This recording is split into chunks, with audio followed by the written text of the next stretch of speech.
छात्रों, अब हम जो गुप्तकालीन सामाजिक जो व्यवस्था है, इस व्यवस्था के अंतर्गत गुप्तकालीन जो वेशभूषा थी, वस्त्र आभूषण थे, उनके बारे में हम जो चर्चा करेंगे कि गुप्त काल में किस प्रकार के वस्त्र आभूषण, किस प्रकार की वेशभूषा का उपयोग जो गुप्तकालीन लोग करते थे। छात्रों, वस्त्र व वेशभूषा, वस्त्र वेशभूषा, तो गुप्तकालीन जो लोग थे ये किस प्रकार की वेशभूषा का प्रयोग करते थे, तो वो हम देखते हैं छात्रों कि गुप्त काल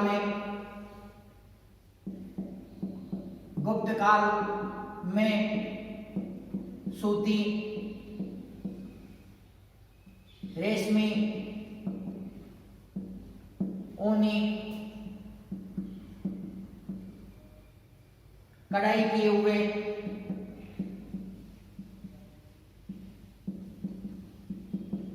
जरीदार वस्त्र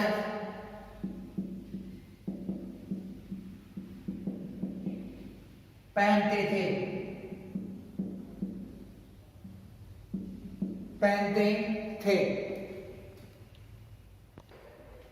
तो छात्रों, जो गुप्त काल में किस प्रकार के वस्त्र पहनते थे? गुप्त काल में सूती, रेशमी, ऊनी, कढ़ाई किए हुए, जरीदार वस्त्र जो पहनते थे। पुरुष, गुप्त काल में पुरुष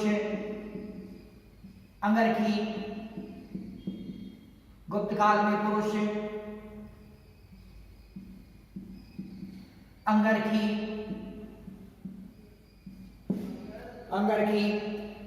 पगड़ी,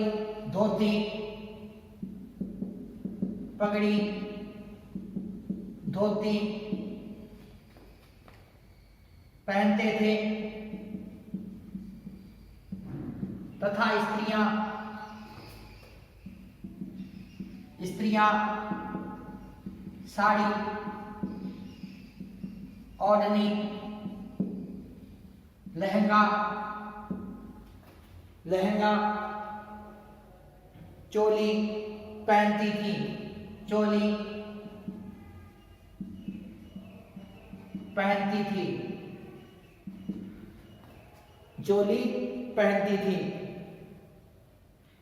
आभूषण, छात्रों, आभूषण किस प्रकार के पहनते थे गुप्त काल में? तो हम देखते हैं कि गुप्त काल के लोग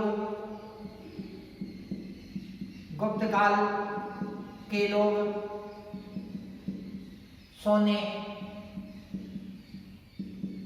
चांदी,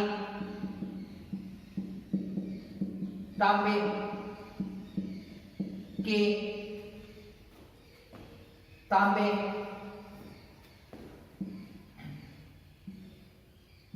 मूल्यवान पत्थरों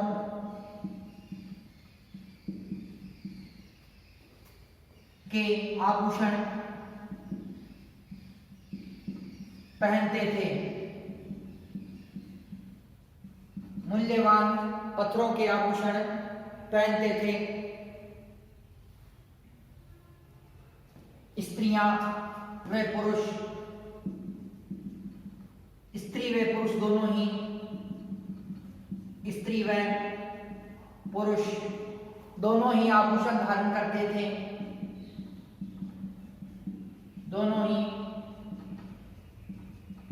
आभूषण धारण करते थे या पहनते थे।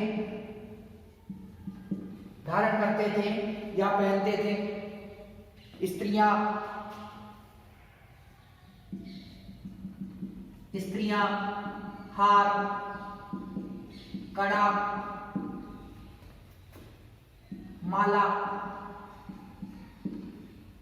माला, अंगूठी, पायल, बाजूबंद, लौंग, चूड़ी, बाजूबंद, लौंग, चूड़ी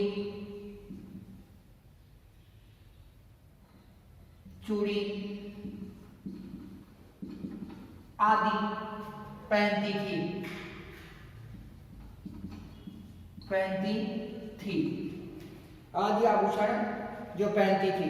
छात्रों, जो गुप्त काल है, गुप्त काल के अंदर जो वस्त्र आभूषण है वो किस प्रकार के थे कि गुप्त काल में सूती, रेशमी, ऊनी, कढ़ाई किए हुए जरीदार वस्त्र जो गुप्तकालीन लोग पहनते थे।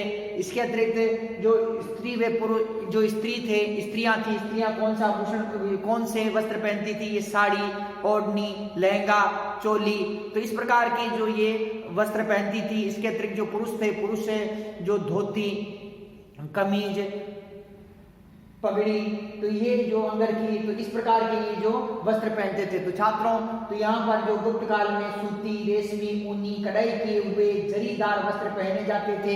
जो पुरुष थे वो अंगरखी, पगड़ी, धोती और कमीज, इस प्रकार के जो वस्त्र जो पहनते थे। स्त्रियां हैं, स्त्रियां साड़ी, ओढ़नी, लहंगा, चोली पहनती थी। छात्रों, गुप्त काल को स्वर्ण काल कहा जाता है। यहाँ पर हर जो व्यक्ति था वो साधन संपन्न था, सुखमय जीवन जो यापन करता था और किसी भी प्रकार की कोई भी उनको कोई कमी नहीं थी। तो यहाँ पर जो भारी मात्रा के अंदर आभूषणों का भी प्रयोग किया जाता था और प्रत्येक व्यक्ति था जो चाहे स्त्री हो या पुरुष, जो प्रत्येक जो यहाँ पर आभूषणों का उपयोग जो करते थे। साथ ही जो यहाँ पर सोने, चांदी तथा तांबे व साथ ही जो बहुमूल्य पत्थर जैसे हीरा, पन्ना, मूंगा, तो इस प्रकार के जो बहुमूल्य रत्न थे, तो उन रत्न जड़ित आभूषणों का, मूल्यवान पत्थरों से निर्मित आभूषणों का भी ये क्या करते थे? प्रयोग करते थे। तो छात्रों, गुप्त काल के लोग सोने, चांदी, तांबे, मूल्यवान पत्थरों के आभूषण पहनते थे। स्त्री व पुरुष दोनों ही आभूषण धारण करते थे। स्त्रियां हार, कड़ा, माला, अंगूठी, पायल, बाजूबंद, लौंग, चूड़ी आदि क्या है कि आभूषण जो पहनती थी। तो इस प्रकार के आभूषण जो पहने जाते थे, स्त्री व पुरुष दोनों ही जो आभूषण को धारण करते थे। छात्रों, श्रृंगार, अब देखते हैं हम गुप्तकालीन जो श्रृंगार है, श्रृंगार गुप्त काल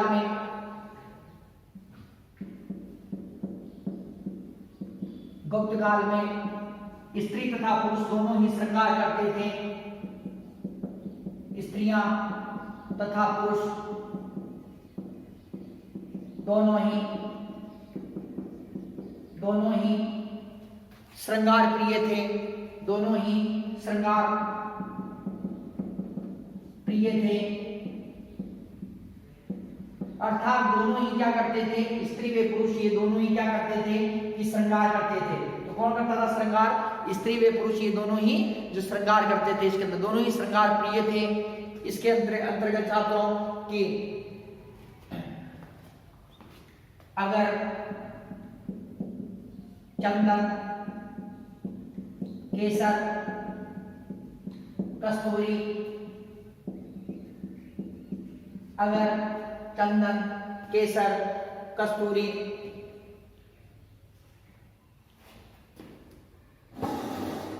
कपूर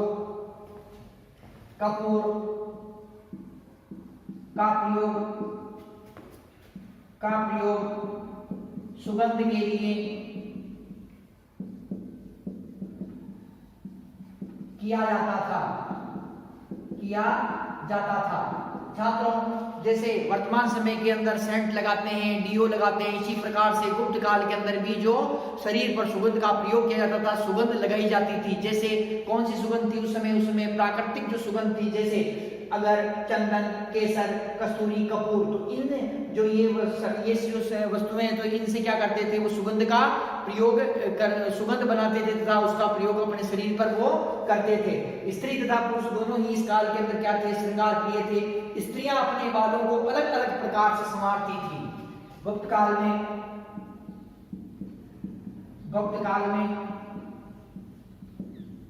स्त्रियां अपने बालों को अलग अलग प्रकार से संवारती थी, अलग प्रकार से संवारती थी। स्त्रियां अपने बालों को अलग अलग प्रकार से संवारती थी। तो छात्रों, जो श्रृंगार प्रिय, श्रृंगार गुप्त काल के अंदर स्त्री तथा पुरुष दोनों ही श्रृंगार प्रिय थे, दोनों ही श्रृंगार करते थे। स्त्रियां थी वो अपने बालों को अलग अलग जो प्रकार से अलग अलग ढंग से संवारती थी। साथ ही जो स्त्री तथा पुरुष दोनों ही सुगंध का प्रयोग करते थे। सुगंध के अंदर अगर, केसर, कपूर, चंदन तथा इसके साथ ही जो कस्तूरी का भी प्रयोग करते थे। अगर चंदन, केसर, कपूर, कस्तूरी, कपूर, अगर चंदन, केसर, कस्तूरी, कपूर का प्रयोग सुगंध के लिए किया जाता था। तो इस प्रकार से दोनों ही श्रृंगार प्रिय थे तथा श्रृंगार के अंदर वो आभूषणों का भी प्रयोग करते थे। तो आपने देखा था कि कौन कौन से आभूषण थे, सोने, चांदी, तांबे, वे मूल्यवान पत्थरों से निर्मित जो आभूषण थे तो उनका प्रयोग भी वो करते थे। तथा श्रृंगार प्रिय गुप्त काल के अंदर जो श्रृंगार प्रिय जो थे। छात्रों अब हम देखते हैं भोजन। गुप्त काल के लोग किस प्रकार का भोजन करते थे, तो भोजन के बारे में चर्चा करते हैं। भोजन, गुप्तकालीन भोजन। छात्रों तो गुप्तकालीन जो भोजन है उसके अंतर्गत शाकाहारी तथा मांसाहारी दोनों प्रकार के जो लोग निवास करते थे। भोजन गुप्त काल में जो भोजन किया जाता था छात्रों किस प्रकार के थे, शाकाहारी व मांसाहारी। शाकाहारी व मांसाहारी, तो ये क्या थे कि गुप्तकालीन जो भोजन था किस प्रकार का था छात्रों, शाकाहारी व मांसाहारी जो ये भोजन है गुप्तकालीन। तो शाकाहारी व मांसाहारी दोनों प्रकार के लोग यहाँ निवास करते थे और यहाँ दोनों प्रकार का भोजन जो किया जाता था। छात्रों मदिरापान, इसके अलावा क्या था छात्रों की मदिरापान, जो मांसाहारी व्यक्ति थे मदिरापान, मदिरापान जो मांसाहारी व्यक्ति था ये क्या करता था, मदिरापान। मदिरापान का भी सेवन जो अत्यधिक हो गया, मदिरापान क्या हो गया छात्रों, अत्यधिक होने लगा मदिरापान भी। और मांसाहारी व्यक्ति थे ये क्या करते थे, मदिरापान जो करते थे। तो छात्रों अब हम देखते हैं कि ये क्या क्या खाते थे। तो छात्रों गेहूं, जो चावल, गेहूं, जो चावल, बाजरा, मूंग, उड़द, मटर, मूंग, उड़द, मटर, तिल, राई, सरसों, तिल, राई, सरसों, मक्खन, दूध, मक्खन, घी, दूध, दही, तिल, तरबूज, खरबूज, खजूर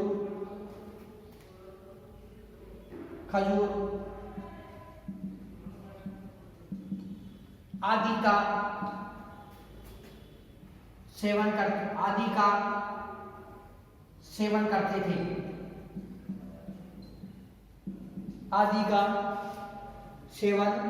करते थे।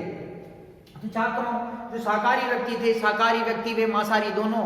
मांसाहारी व्यक्ति रोज रोज तो वो मांस खाएगा नहीं, परंतु वो इन वस्तुओं का भी प्रयोग करेगा, साथ ही मांस का भी प्रयोग वो करेगा। लेकिन जो शाकाहारी व्यक्ति वो किन का प्रयोग कर रहा है, केवल इन्हीं जो किन का प्रयोग करेगा, शाकाहारी व्यक्ति इन्हीं वस्तुओं का, वो इन्हीं खाद्यान्न पदार्थों का वो सेवन करेगा, जिसके अंदर गेहूं, जौ, चावल, बाजरा, मूंग, उड़द, मटर, तिल, राई, सरसों, मक्खन, घी, दूध, दही, तिल, खरबूज, तरबूज, खजूर आदि का ये सेवन करते थे। तो छात्रों जो ये सेवन किया जाता था किसका, कि शाकाहारी व्यक्ति गेहूं, जौ, चावल, बाजरा, मूंग, उड़द, मटर, तिल, राई, सरसों, मक्खन, घी, दूध, दही, तरबूज तथा खजूर, तो इनका ये क्या कर रहा है, सेवन कर रहा है। तो छात्रों इसके साथ ही जो मांसाहारी जो व्यक्ति थे, मांसाहारी लोग क्या करते थे छात्रों, मांसाहारी लोग पशु पक्षियों के मांस का सेवन करते थे। मांसाहारी क्या करते थे, मांसाहारी। अब ये क्या करेगा,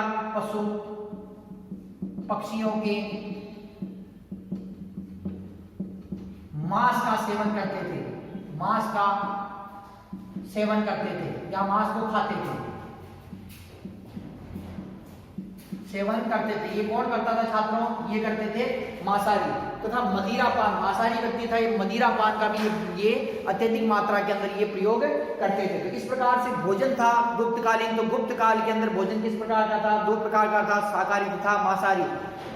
और शाकाहारी व्यक्ति थे वो गेहूं, जौ, चावल, बाजरा, मूंग, उड़द, मटर, तिल, राई, सरसों, मक्खन, घी, दूध, दही, खरबूज, तरबूज, खजूर आदि का ये क्या करते थे? सेवन करते थे। तथा साथ ही जो मांसाहारी व्यक्ति थे, मांसाहारी क्या करते थे कि पशु पक्षियों के मांस का भक्षण करते थे, अर्थात उसका सेवन करते थे। और इसके साथ ही मदिरा पान भी अत्यधिक मात्रा के अंदर बढ़ गया था। मांसाहारी व्यक्ति मदिरा पान का प्रयोग गुप्त काल के अंदर करते थे। तो छात्रों, अब हम देखते हैं गुप्तकालीन मनोरंजन। मनोरंजन के साधन किस प्रकार के हैं? छात्रों, वर्तमान के अंदर भी आप जो मनोरंजन करते हैं मोबाइल के माध्यम से तथा आप टीवी के माध्यम से, सिनेमाघरों के माध्यम से तथा विभिन्न प्रकार के खेलों के माध्यम से आप मनोरंजन करते हैं। इसी प्रकार से जो गुप्त काल के लोग भी जो मनोरंजन करते थे, लेकिन गुप्त काल के अंदर मोबाइल, टीवी तथा सिनेमाघर इस प्रकार का कोई भी ये साधन नहीं थे। तो अब हम देखते हैं कि गुप्त काल में क्या क्या साधन थे मनोरंजन के। तो देखते हैं मनोरंजन, गुप्तकालीन मनोरंजन। तो मनोरंजन देखिए इसके अंदर कि गुप्त काल में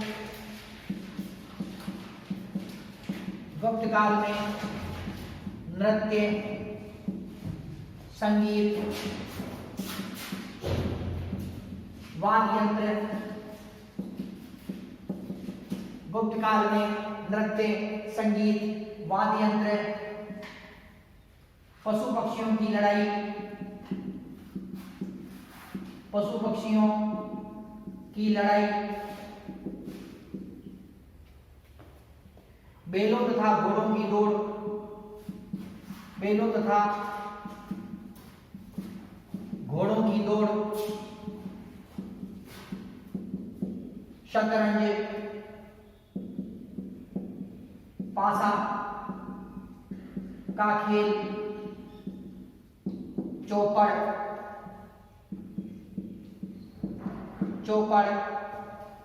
पासा का खेल, चौपड़, शिकार, उत्सव, नाटक,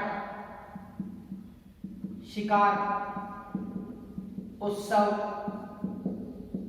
नाटक आदि के माध्यम से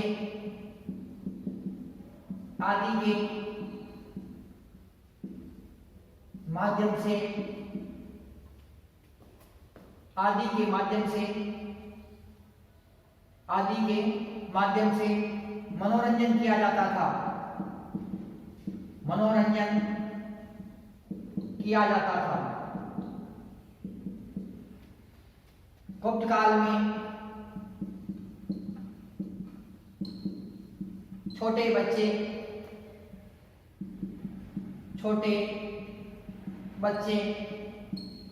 गुप्त काल में छोटे बच्चे लकड़ी के खिलौने, लकड़ी, मिट्टी, धातु से बने हुए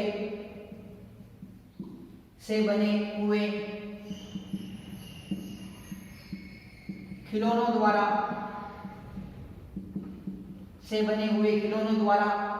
मनोरंजन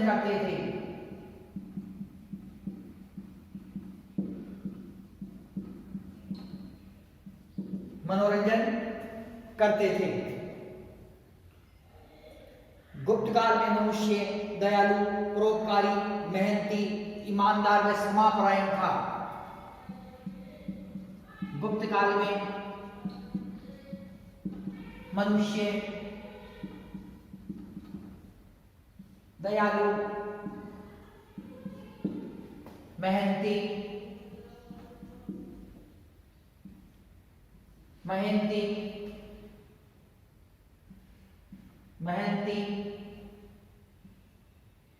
परोपकारी।